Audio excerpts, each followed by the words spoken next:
It's Wednesday, February 5th, the first Wednesday of 2025. In February, that's Thomas Frank Carr. I am Greg Pickel. There was a time not all that long ago, but what feels like forever ago, T. Frank, where the first Wednesday in February would not be spent talking about anything other than recruiting.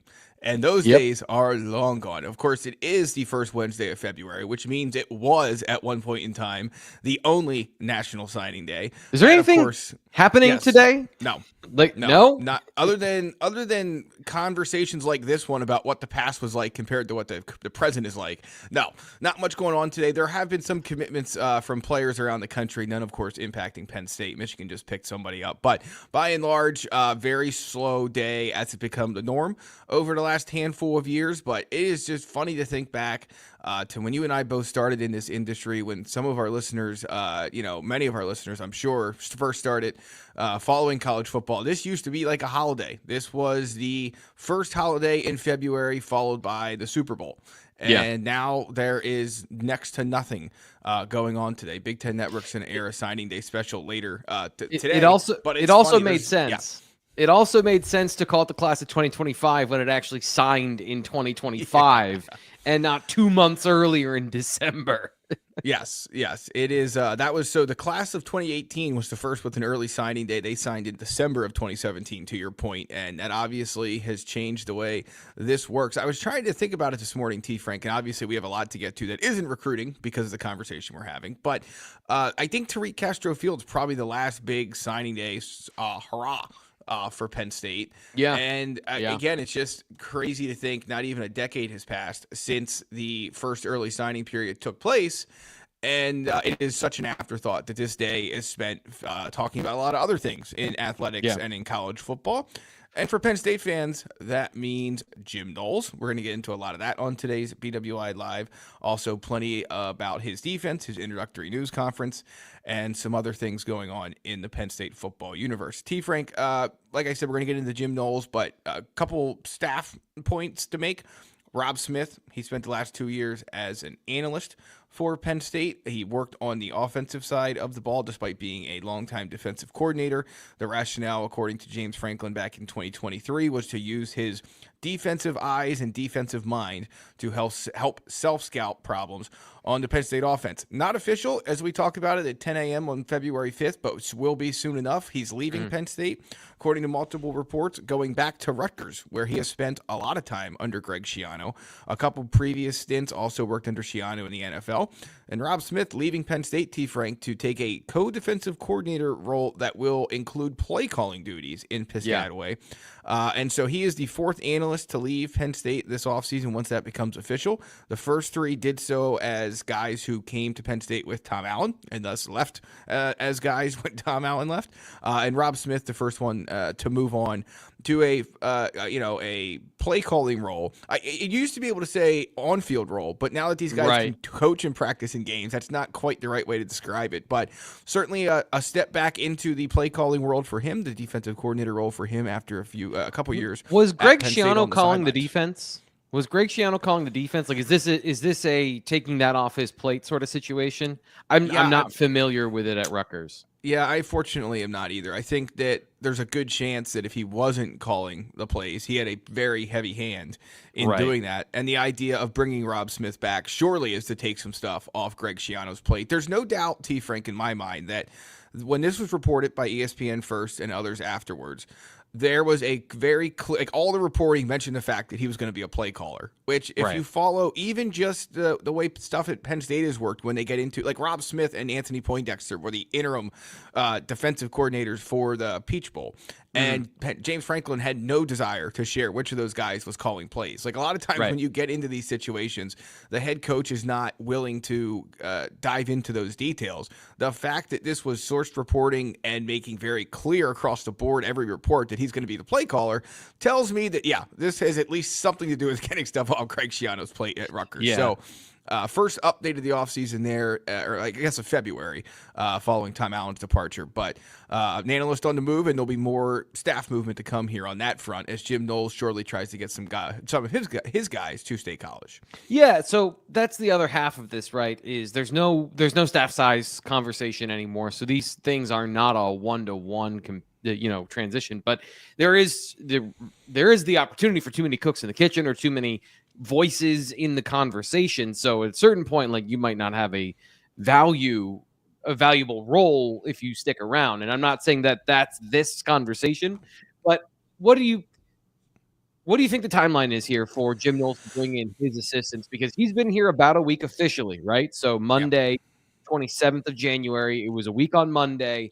And they've got a compressed timeline. The longer you go into the postseason, and Ohio State's in a similar situation where they're going to be rolling into winter workouts and spring football, and that time for you to learn your new team is so much shorter now. Think about the fact that we had the conversations and we met Andy Kotelnicki and Tom Allen in December. And now here we are in February doing this with Jim Knowles. He does not have the bowl season. He does not have December to integrate into the recruiting and the football things all together. So getting as many people who understand his defense in as quickly as possible feels like a really important measure. So I guess what do you think that timeline is, and what have you seen from the timeline of bringing new guys in under a coordinator in the past? Yeah, a couple thoughts on that. First off, we did the same song and dance, so to speak, with Justin Lustig at this time last year, but it's a lot different, of course, coming in as a special teams coordinator versus the head coach of the defense. But I thought that was worth pointing out. It's a process, and I think that, if you looked around the internet at all this morning, like Los Angeles Chargers are hiring college guys to fill out their staff. Like, there's still a lot of coaching carousel stuff going on, particularly at the NFL level, not so much at the college level, though there are some opportunities still out there at the college level as well. So I think a lot of it is just timing, and guys might be saying, I am going to go to Penn State in an analyst role, but I also have maybe this opportunity that could happen or that opportunity that could happen. So this stuff takes a little bit of time to all get situated. And also keep in mind, like James Urban, the former NFL Baltimore Ravens assistant coach who joined Penn State as an analyst in the middle of last season officially, was around for quite a lot longer than, before things became official. So sometimes these things are not always in the public on paper, but are happening behind the scenes. I'm sure Penn State's doing whatever it needs to do to get to a point where it has the people in the building it is ready for, ready to help this transition, this process along. So soon, I would say soon. But also would note that soon behind the scenes and soon in a public light could be two different timelines. Yeah, and those are kind of the conversation, right, of how long has Jim Knowles been working on Penn State, and how long has he officially been at Penn State? Steven says, didn't Knowles praise the existing defensive staff? How many assistants do you guys imagine? Those are two separate conversations, what we're saying, Steven. That you can bring assistants and analysts, and they don't have to be on-field coaches. So it's not like Anthony Poindexter is going to be replaced or anything like that. It's that he was speaking, and we're going to get into what he talked about in terms of we're going to talk about between the lines in just a minute, but he was praising the structure as a whole, but specifically the position coaches and their ability to create good football players so that any scheme and system can work because they recruit and develop well. That was my interpretation of that. Not necessarily, I wouldn't say he was excluding the analyst staff, because at one point you could say Dan Connor was an analyst. He might still be. I have no idea. And again, it doesn't really matter, but it's more, that's how I read that. And so these analysts are more to help integrate his system. How do we teach this? We need more voices that understand it, as opposed to just one guy trying to teach not only the staff, but the players. It just helps.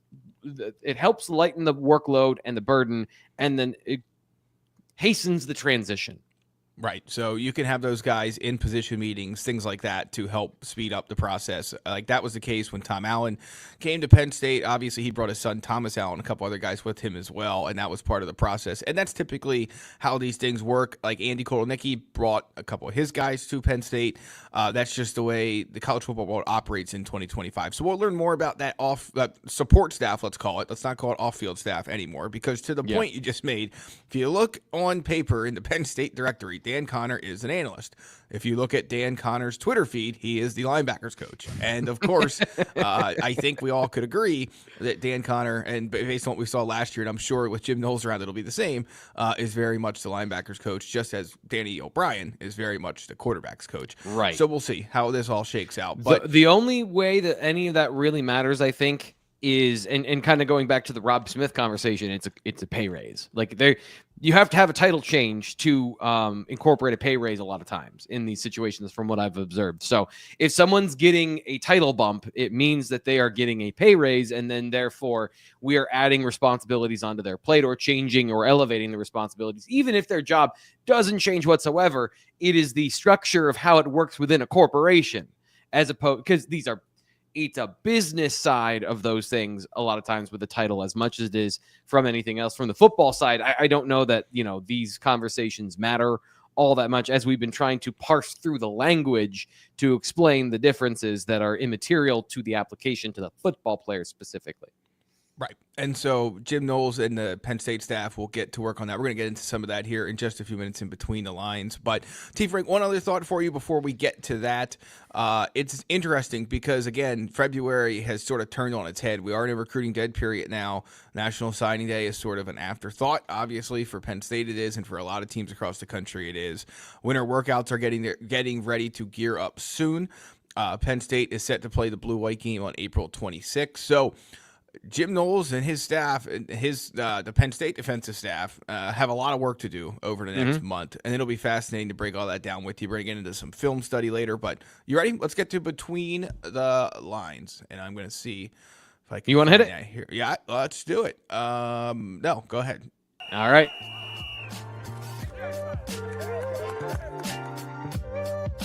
They have both gotten reps with runs. Okay, so here's a little behind the scenes.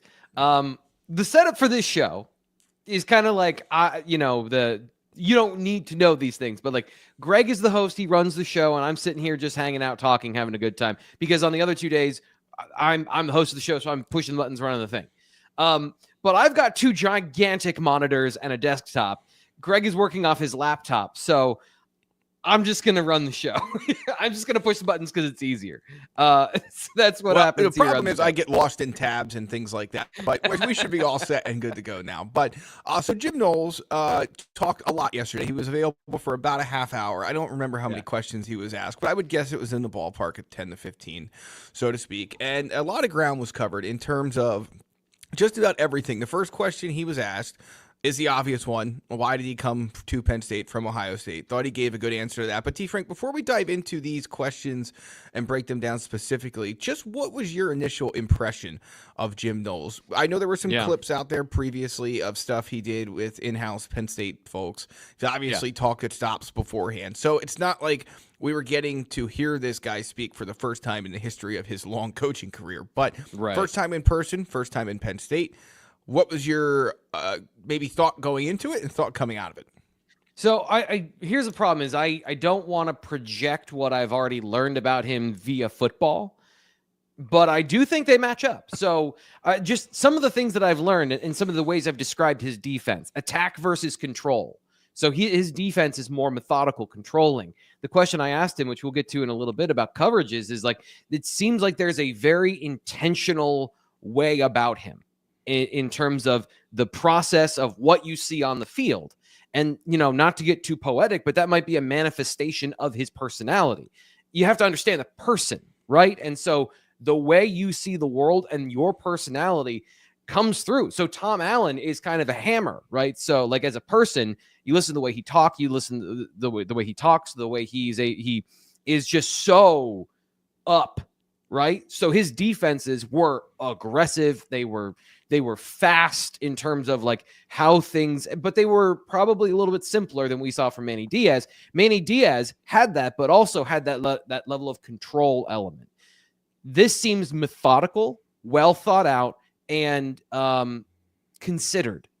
And that's kind of the impersonation I got of Jim Knowles. Of he would pause for a good 2 seconds before he answered a question. He's a soft-spoken person who does not have a loud speaking voice. And so there are these little cues and little personality traits, little context clues that you pick up. And, you don't want to take too much from those because you could be completely wrong. I don't know Jim Knowles. Like I've talked to him for 14 seconds in a question. So these things are all observing things, but they do seem to line up. So I would say, like, in terms of guys that how you connect with somebody like that, and JC in the chat said he's more cerebral, more of a reserved guy, but if you connect on that level, then you'll get a lot out of him. And I do get that sense from Jim Knowles of that might be how his personality works and how he connects with players, which is something he talked about the other day. Let's learn a little bit about that. First up on Between the Lines, we're going to hear from him on why he prefers to call the game from upstairs instead of on the field, which is going to tell you a little bit about his personality. And also the answer to the question so many of you have. Does Jim Knowles have a desire to be a head coach again one day? Here's what he had to say on those two topics. No, I have one aspiration. I'm at that point in my career where you focus solely on the job at hand. And my aspiration is to help Penn State win the national championship and be the #1 defense in the country. And that's really all I'm focused on. I can still be very connected, and there's a lot more time to think up there. I've worked hard, I guess, on, being emotional and challenging in practice and, coaching with an edge in practice.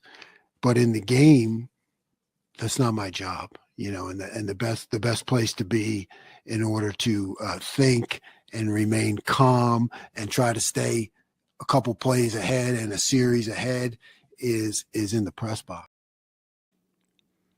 This is totally turning into a psychological eval, isn't it?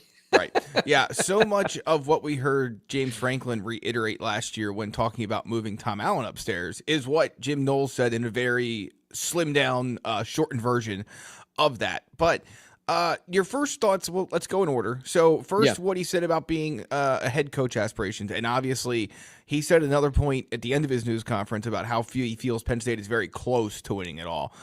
He is here at Penn State in, for at least one reason, to lead Penn State to a national title as the defensive coordinator, head coach of the defense under James Franklin. So if you were unaware, he was a head coach at one point in the mid-2000s at Cornell, has been a defensive coordinator ever since, 59-year-old Philadelphia native. It was a good question. I just don't know if he has any head coach aspirations, and either way, he certainly does have one singular focus at this moment, because college football changes so much by the minute, by the hour, by the day, month, whatever, in 2025. I thought that was a good answer to that question. So he also said at the beginning of his press conference, when you've reached a level of production, you get choice. And that choice could include a head coaching job. So he went from the highest position in college football, meaning on a national championship team at one of the inarguably top 3 programs in the country. There's no question Ohio State is not, if they are not 1, they are no lower than 3rd in the pecking order. And that is obviously sports talk radio debate. So it's immaterial. They are the best program in the country. And he chose to leave and go to Penn State. He could have chosen to get a head coaching job at any point. And so this is, I think, the opportunity that presents itself within this conversation is in the point here, the underlying point is he here for a long time? In this world of every 2 years you get a new coordinator, is he here for an extended period of time? And can that institutional stability that Penn State had for a long time, from the Bob Shoop to Brent Pry era of having a very long time with the same coordinator, can you get that? And can you generate a significant advantage in the new landscape by having one of the best football minds in the country want to be with you for as long as he wants to be there? And that's the opportunity that this is really about, in my opinion. If that's the case and it works out that way, because also they have to win and produce, or otherwise it doesn't matter. But it is the conversation you can have about Steve Spagnuolo with the Chiefs, and the conversation we had at the beginning of the show about analysts and having play calling duties, and it all affects the head coach. The reason the Chiefs are in the Super Bowl all the time and they are so dominant is because Andy Reid can focus on the offense, and he has a defensive coordinator that is one of the best historically. Like, you think back to the time that Steve Spagnuolo beat Tom Brady in the Super Bowl. He's been doing this against great quarterbacks forever, this whole generation. And so if Penn State could have a facsimile of that on the college level, that's an advantage. And all of that is ifs and buts and maybes, but that's what this presents. And that's why the value is there for Penn State, because Jim Knowles wanted to be at Penn State when the option was to stay, to get a raise and stay, or maybe even if he wanted to go be a head coach somewhere, because that's how that works. You win a national championship, you have all the options you want. And this was the option he wanted, which is, I think, significant. I'm busy over here just clipping all of I already like Jim Knowles more, Jim Knowles, all these things for when the first thing goes wrong in the fall. Just to remind everyone, you'd always win the press conference. No one has ever lost the introductory press conference, and Jim Knowles certainly didn't. Obviously, you make a good point, though. The next test for him will come in the fall, but Penn State fans certainly seem to enjoy what he had to say. And then on to the press box versus field portion of it. Again, it's not a really big deal. It's one of those things that comes up in almost every intro news conference, and we get asked about that a lot over at BWI Inside the Lions Den message board every time there is a new coordinator. That's the first question people typically ask. So in the Penn State James Franklin era, most of his defensive coordinators have been on the field, which is not uncommon. But we saw Tom Allen move upstairs, and now we're seeing Jim Knowles making it pretty clear that he's going to be upstairs as well. So where that will be in the under renovation Beaver Stadium, we don't know, but it will be somewhere upstairs. So time will tell on all of that. T. Frank, next up on our list of things between the lines is what is going to happen now for Jim Knowles and his staff on defense. Now that he's here, his intro presser is done. The other coaches are done with recruiting travel. So what happens between spring practice now and the time spring practice starts? Here's what Jim Knowles had to say about that. And I'm going to do it differently here than I've probably done it anywhere, in that we're now looking at the things that were done here in the past. I'm learning that, right? Because there has been success. So I don't want to come in and just say, this is what I'm going to do. It's not going to be like that here. Coach Franklin's built a great defensive culture. They've had excellent defense here. So I'm going to look at it step by step to see, what we can retain, and then start to teach the guys, hey, this is how I did this and that, and watch some of the, my past film. But we are definitely going to go through a process of meshing the two of them. And that's really it's kind of an excruciating process. That's what I love to do. You sit there and tell me why he's doing that. Tell me why he's doing this. How did you guys do this? This is how I did it, but we're going to mesh the two for sure, because we need to be, I need to be fair to the culture that Coach Franklin's already developed, to the assistants, to the players, right? I mean, if you come into the players and say, hey, we're going to keep this, we can call this the same as you guys called it. This is how I did it, but we want as much carryover as possible. Go for it, T. Frank. Go for it. So first off, there's nothing here that you haven't heard before. It's just not James Franklin saying it, right? So I don't know where to start, because for a man who is methodical and who is well thought out his defense, and it has structure and has reason behind all of it. And then we have the same conversation of how do you integrate new coordinators and not have a down year?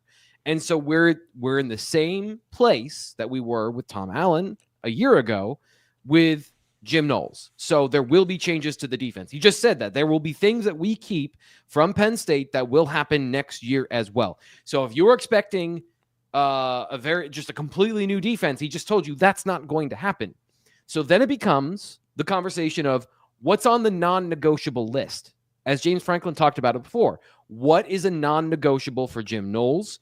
Where does he draw the line in the sand of this will change the personality and the point of my defense? And then really the rest of the conversation here is just about different aspects that we know that are a part of what makes Jim Knowles' defense tick and what are at the heart of what he's trying to do. And so I don't know how to feel about that, Greg. I don't know. How do you feel about hearing that Jim Knowles' defense, the highest paid coordinator in the history of college football, and you're bringing him in and augmenting his scheme? I am conflicted about that on both sides. I see the value on both sides of it.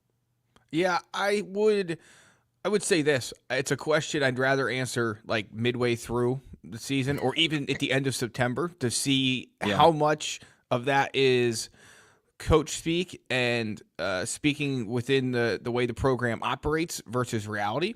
I don't think there's any question that some of what Penn State does on defense during the whole time James Franklin's been here meshes with things Jim Knowles does. So those elements are easy to retain, right? There's little doubt about that. Yeah. It's the rest of it and the things Jim Knowles has done for a long time, how much of that carries over. Does all of it carry over? And so I think the one thing I learned from Jim Knowles yesterday is that he can play the company card. He did. I mean, that's exactly what you would expect him.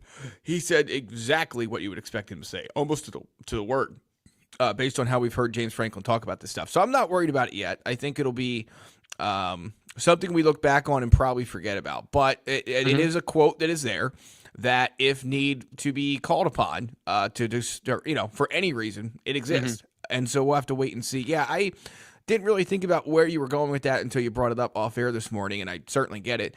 My concern level just isn't there just quite yet. Yeah, and so it is not a concern.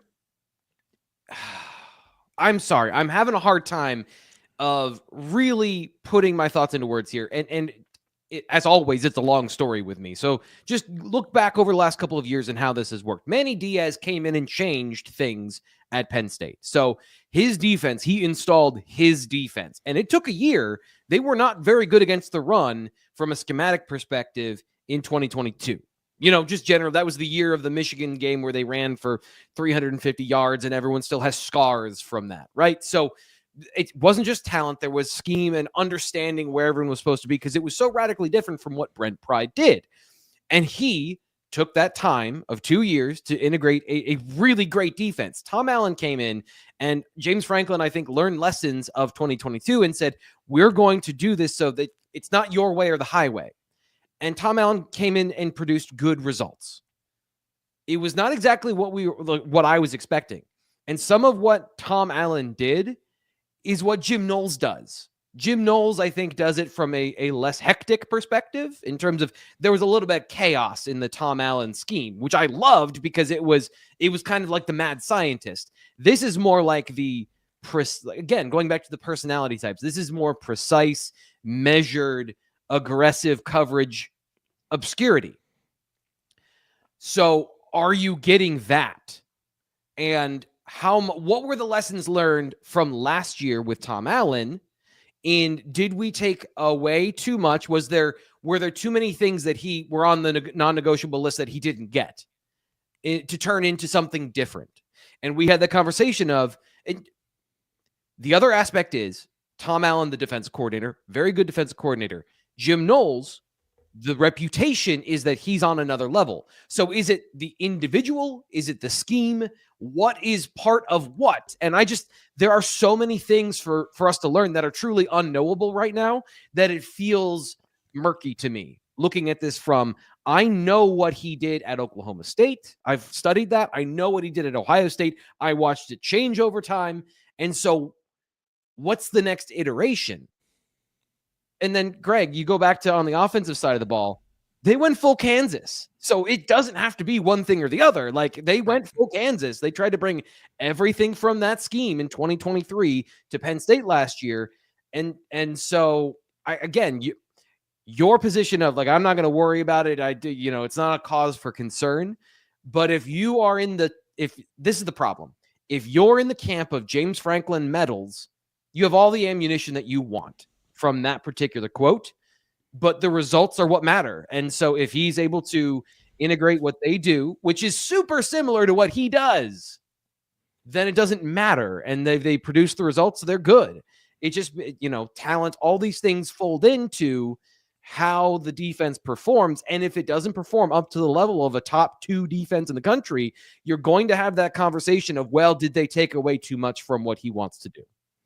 And that'll be the fun thing to follow over the course of the next year as Penn State starts this process of making it all work for spring practice and then preseason camp, and then obviously to get into the 2025 season. T. Frank, set this next quote from Jim Knowles up for me, and then we'll hear it from the new Penn State defensive coordinator. Yeah, so this is the question I asked about coverages, and everyone's been super nice that I got a fun reaction. I got a fist pump out of Jim Knowles when I asked about kind of the nature. This gets into what I was just saying of what's on the non-negotiable list of what makes his defense go, what makes it eventually the top number 1 defense in the country for Ohio State in 2024. And it's the ability to do everything from a coverage perspective on defense. I wrote about this yesterday, BlueWhiteIllustrated.com. I broke down the coverage layout of the percentages in which he runs cover 1, cover 2, cover 6, cover 4, and then some NFL concepts in there, and it covers 0. Like, it's the most balanced I've seen. And that doesn't mean it's the most balanced ever. It's just the most balanced I've seen. And I have seen a lot. Like, I worked with data previously before this job, before in football, and both NFL and college. I've looked at this a lot, and this is specific.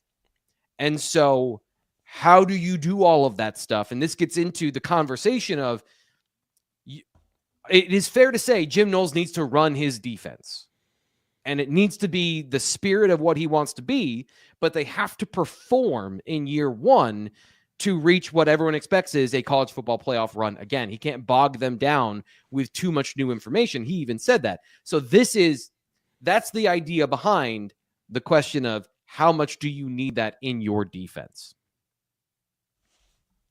Yeah, we're already talking about that. Like, I want to be able to do it all. But we're going to go at the pace of the players, right? I mean, always work with the assistants closely on that. Like, hey, I want A to Z and I want it in by the time spring ball starts. That's not going to happen, and then, the assistants, though, we had that talk today. You tell me if I start to put in too much that we need to dial back, so you need to get A right, then you go to B, then you need to go A, B, then you go to C, then you go A, B, C. It's just so we got to go at the pace of the players, not at my pace, because I'm not the one making the plays out there.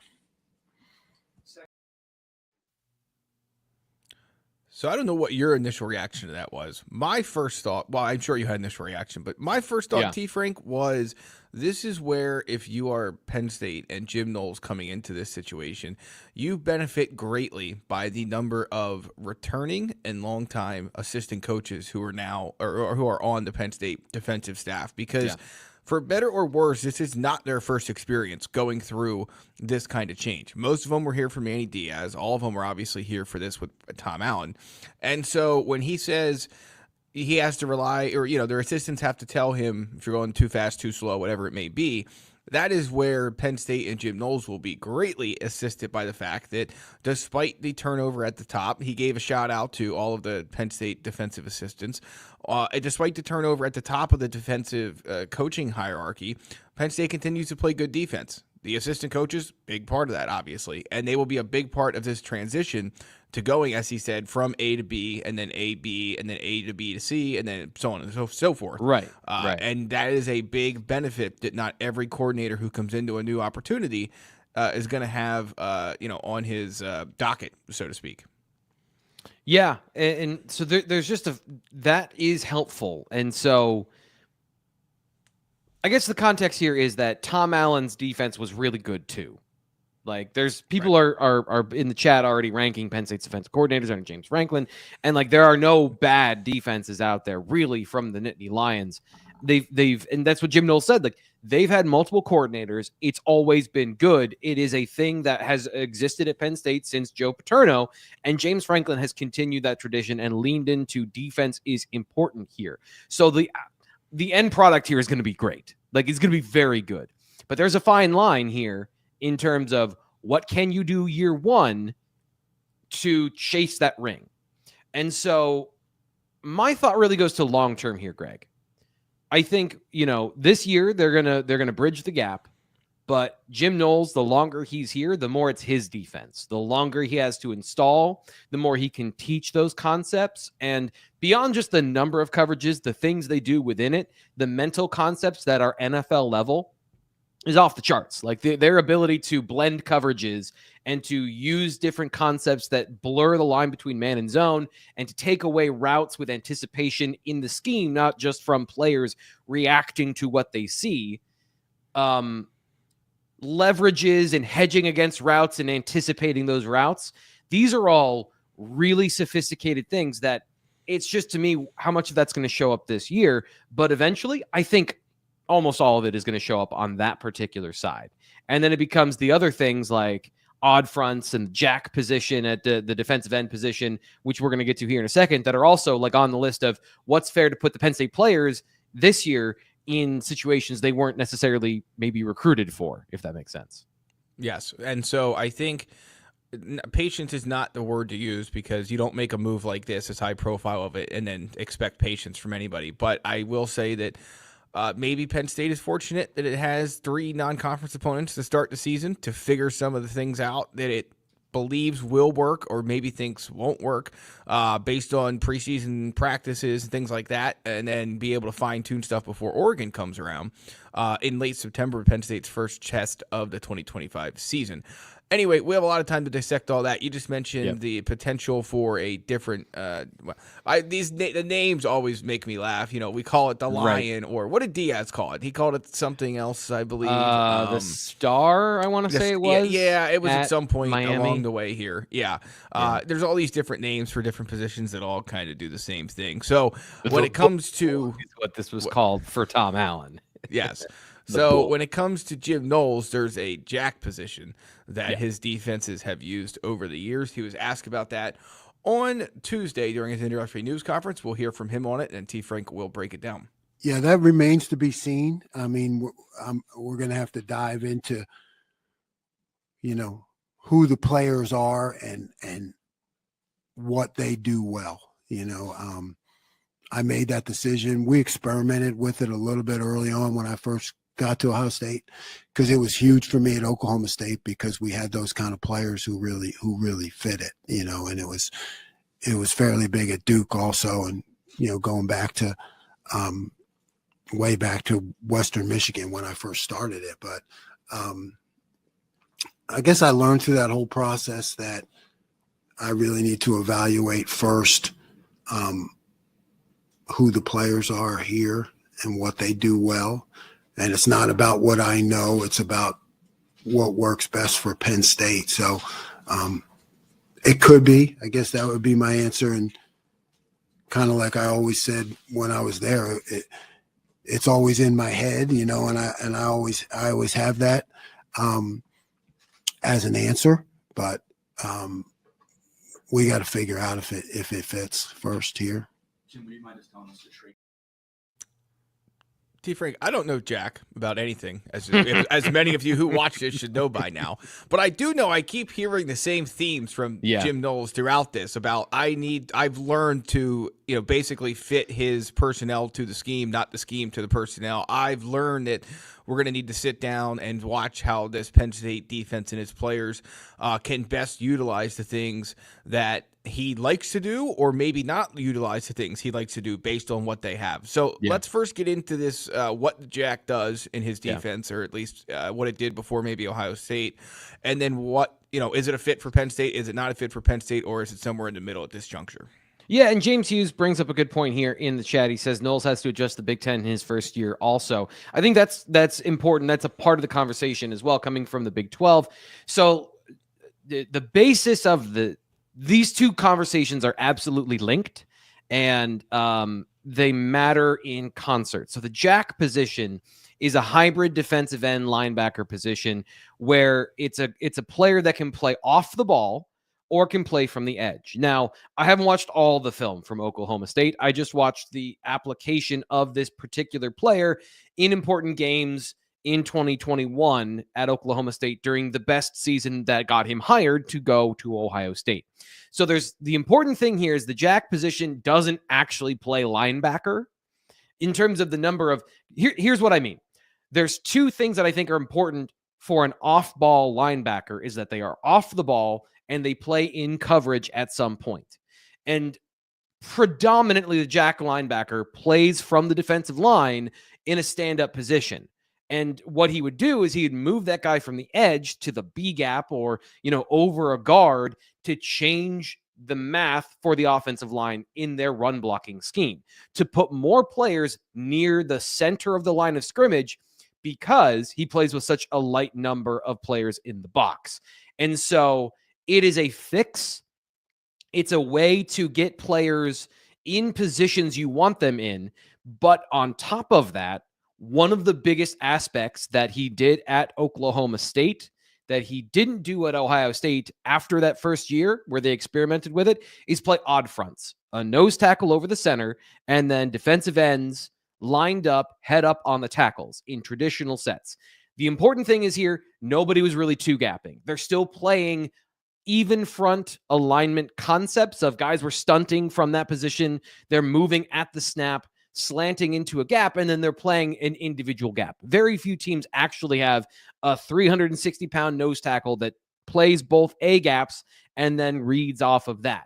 For the most part, it was more about how do I get players closer to the A gaps to defend that so my linebackers and safeties can run and clean up outside. So those two things are linked. If you don't play odd fronts, there's less of a reason to even have the jack position. So in spirit, and that's right there. Let me stop there so I don't filibuster for the rest of the show. But that's explaining what the jack position is and why odd fronts are another part of the conversation of playing 3-down defensive line fronts. Of does that whole package make sense for Penn State, who is a 4-down team? Plenty of things to learn. It's amazing. Every clip we play, it reminds you of just how much as what Jim Knowles called kind of an excruciating process the next month will be to just get to the point of spring practice, which it's important to remember you do not need to install your entire defense during the 15 spring practices that conclude with the blue-white game on April 26th at Beaver Stadium. We still don't have a kick time for that, by the way, but I expect we'll probably learn it sometime soon as those start to come out across the country. But T. Frank, the thing that I just keep coming back to is lots to learn here, even though we just learned a lot from Jim Knowles during his first introductory news conference at Penn State his only introductory one, his first news conference at Penn State. There's a lot more to learn over the months ahead. Of course, we're going to keep breaking that down for you at bluewhiteillustrated.com. T. Frank will have all these insight and analysis, easy for me to say this morning, on all of that as we get more into the offseason, more into the film studies, things like that. But before we move on to the next, go ahead. Yep. I was just going to say the second part of that is he asked aloud. We have to figure out if it fits the athletes at Penn State. It does. Like that part is, I think, fairly clear. Penn State has recruited hybrid style linebackers, playing them as edge rushers, where you don't have a bunch of Denai Dennis Suttons out there, right? So the veterans on this team, Smith Vilbert. We have no idea if Amin Vanover is coming back. Don't take that mistake as me knowing something that I don't. And then Denai Dennis Sutton, all of these big physical, classic defensive end position players, they don't necessarily fit this. But Max Granville does. Former linebacker Zariah Fisher, if he's healthy, absolutely fits this position. So, in my mind, talking about integrating what they've done previously, spiritually, holistically, the jack position can live in the Penn State defense because it already has. Abdul Carter was essentially doing this last year in effect without the schematic reasoning from Jim Knowles' side of where he aligned and how he aligned, et cetera, from where I think the problem is going to be of you haven't recruited Zane Durant to play nose tackle. You haven't recruited Denai Dennis Sutton to play 5 technique defensive end. So those are the guys that would have to sacrifice more in the schematic perspective in fairness than the jack linebacker. However, they do, I think, other than a pure nose tackle, they have the athletes to run this system if they choose to. So it's on the table. And you heard him say, he's always thinking about it. It's in the back of his mind. He absolutely wants it. So I just think that, again, reading the personality, I think there's more things. He's more particular. There's more stuff he's going to want to do and is going to be on maybe a non-negotiable list than the previous defensive coordinators. By the way, we've got a burgeoning top 5 in the chat of ranking Penn State's defensive coordinators over time under James Franklin. Why not, T. Frank? I don't even want to get into that. I almost asked you to give me your list, and I said, no, I thought better of it in the moment. I wrote it down. So if you want to do it, we can fire it off. Let's do it. All right, so we got number 5. Number 5. So this is just not some of this is not fair. Bob Shoop is number 5. He came to Penn State at a time during the sanctions fallout where there was not enough talent. I think in that light, he did a very good job. But in terms of overall production and also the number of years he was here, just number 5 from that perspective. And recency bias is super important. And so this list is not well thought out, but he's number 5 here. No statistics. This is all off vibes, honestly. Yeah, I think that we don't have to spend a whole bunch of time on this, but yeah, I think unfairly, Bob Shoop is always going to end up at that number on the list, just simply because of what Penn State has done on defense as its profile has grown over the course of the James Franklin era, and it recruited better. There's just no two ways about it that the Penn State cupboard in so many ways, in every way, is stacked much differently today than it was when Bob Shoop first got to Penn State. I don't actually know what Bob Shoop is up to these days. I kind of wonder about that. You go he number was 4 at and Tennessee. I'll check on that. Yeah. Here's number 4. Number 4. Talking about recency bias, number 4 is Tom Allen. Tom Allen did a great job. Here's the thing. He was here for a year, so just that bumps him down the list. And then the conversation we've had today of like what we were expecting versus what we got, and then kind of the way you feel about it. These are all good coordinators. They all produced good defenses at Penn State, but generally, I guess in my mind, the idea of what was expected output versus what happened, it just became kind of that conversation in my head. And I went number 4. So I don't care what you have to say. I put him at number 4. Who's at number 3? Well, let's get to it. Number 3. Jim Knowles. Okay. He has not coached a single game for Penn State. He has not. He's given like 2 speeches to the program. This is purely off reputation. He could be number 1 by the end of the list. Like starting at number 3 gives you an idea of the prestige and the respect. And guys who come in with a system, guys who come in with a plan, guys who have this, everything I just described of him over the last 48 minutes. My expectations are it will be very quick that he moves up this list if he stays here more than a year. So number 3, Jim Knowles. So it's interesting when you do these things and you work off of the assumption that the guy who is not done anything at Penn State before, but you know what he was brought here to do. And so it's easy to put him at this part of the list because you know what the outcome is expected to be. Yeah. Will it be? We'll find out. But interesting thought. Let's go to number 2. Number 2. Number 2. Manny Diaz. No, obviously not. It's Brent Pry. Brent. So somebody said late. The conversation in the chat is late Brent Pry was much better than early Brent Pry. And I agree. I think part of that is true. Part of it is he also had Jair Brown and Jaquan Brisker, and he had some really talented teams late in his career. That 2021 defense was low-key great. Like they were really good and balanced across the board.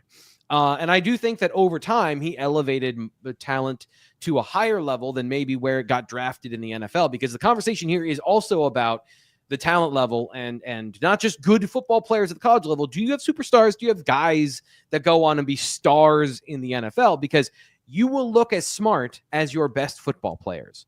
Because there are so many things you can do. Everyone knows how to do them, from the concept side, but can you actually get them done with the players on the football field. That opens up a whole can of worms for you if you're the defensive coordinator to have that kind of talent.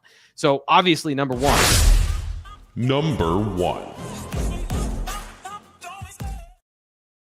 It has to be Manny Diaz. Obviously, James Franklin talked about Manny Diaz not trying to replace Brent Pry. That was kind of a laughable conversation. We talked about it by the end. Franklin acknowledged he left an imprint on Penn State. He left a big shadow, big shoes to fill. By the way, another great conversation in the chat is the mixed metaphors, which I am all about. We got to get to those at some point. But yeah, it set the blueprint for what Tom Allen was supposed to do at Penn State. Was we want you to craft a version of the Penn State defense, which is a version of the Manny Diaz defense. And so everyone who's been talking about Anthony Poindexter, it's always been like, well, just have him do what Manny did. He was here. And like replicating that, I think you can see by the fact that Tom Allen is a good defensive coordinator that produced a good team with NFL level talent. There was just a difference. And Manny Diaz set that blueprint at Penn State that I'm curious, does Jim Knowles follow? Like, are there elements of aggression that are higher in this particular defense in 2025 than we've seen from him in the past? Because that's part of the Penn State DNA. That 7-up package, some of those blitz looks and all those things they've done, again, similar to what he's done over his time.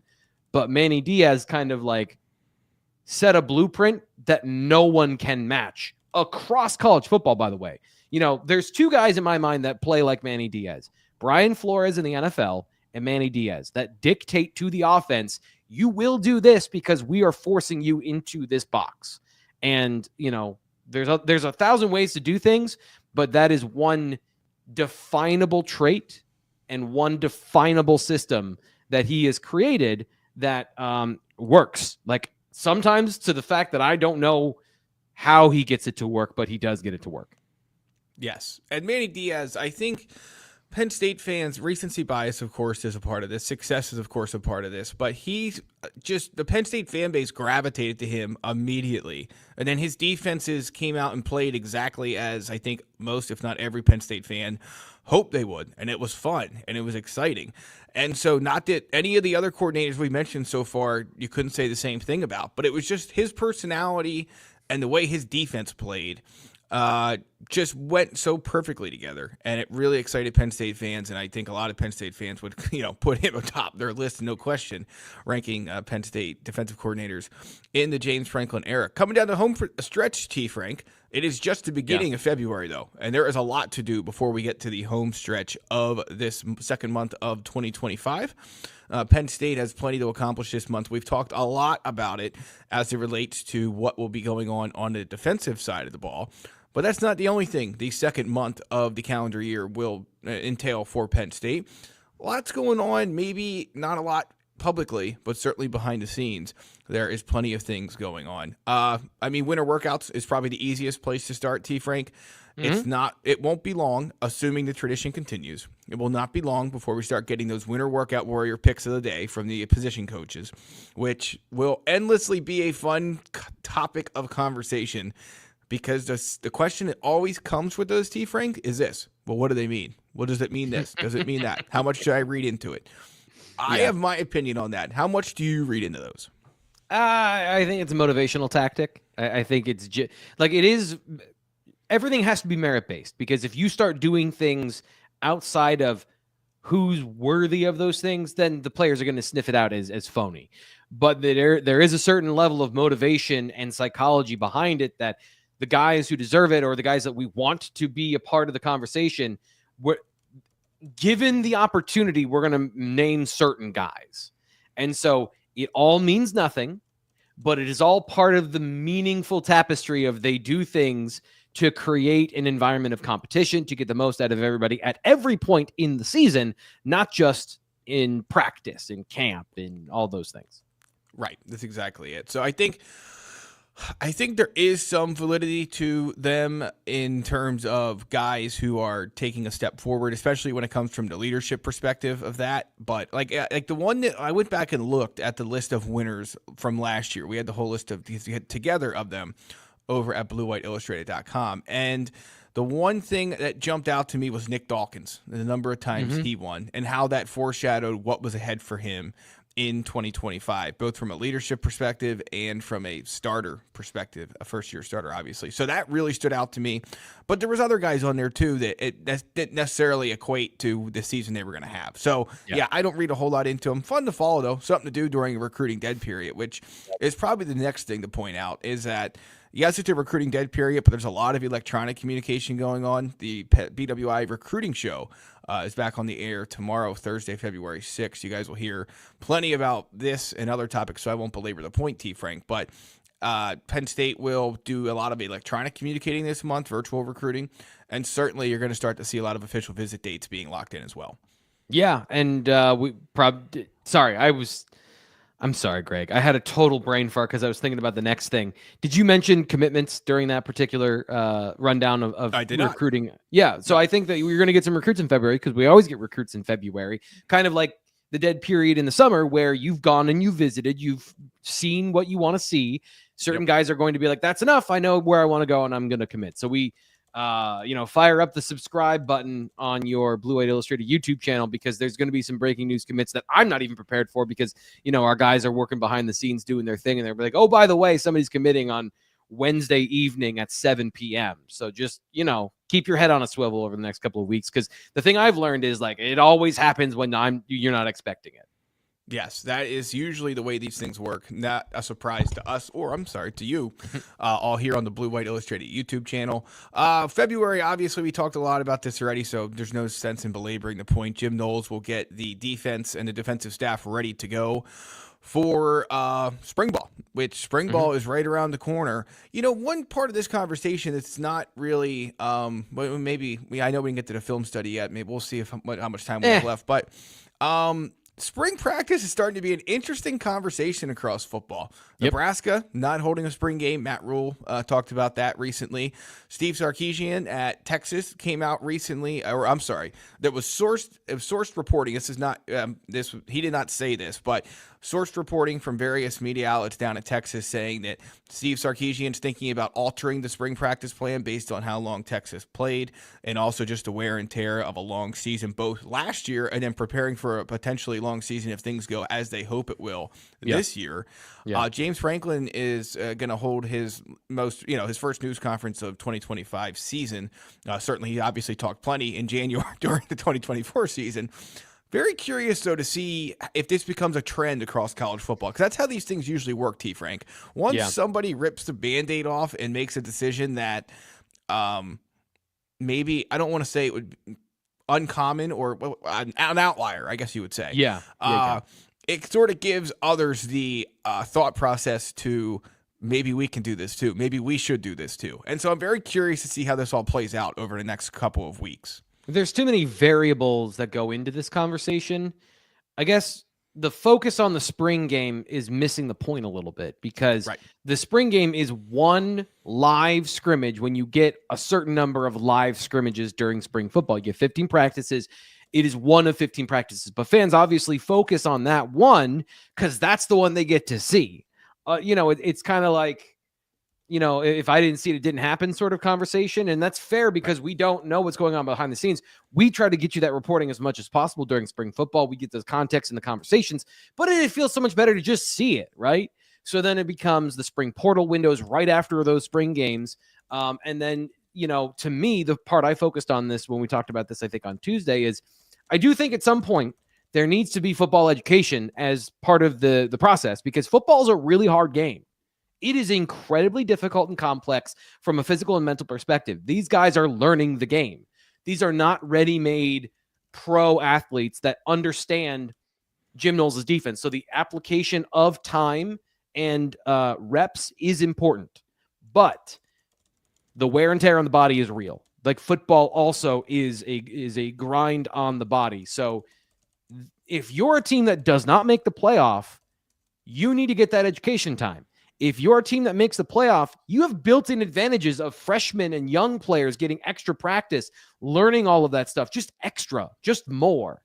And so, Penn State can afford, Texas can afford, not have spring football or cancel their spring game or any of those things because they just went through all of January and December playing football. I remember sitting in the atrium of Haluba Hall, listening to the team get its second win before the Big Ten championship game practice. Like, it was a different vibe from November that it was in December, and they had a whole second season after that. You know who didn't?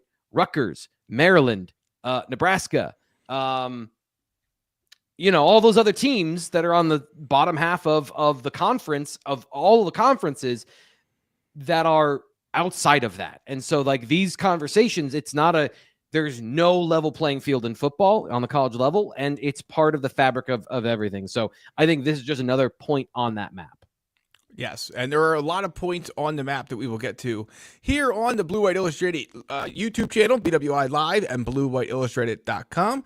T. Frank, final thoughts as we head out of here on a Wednesday.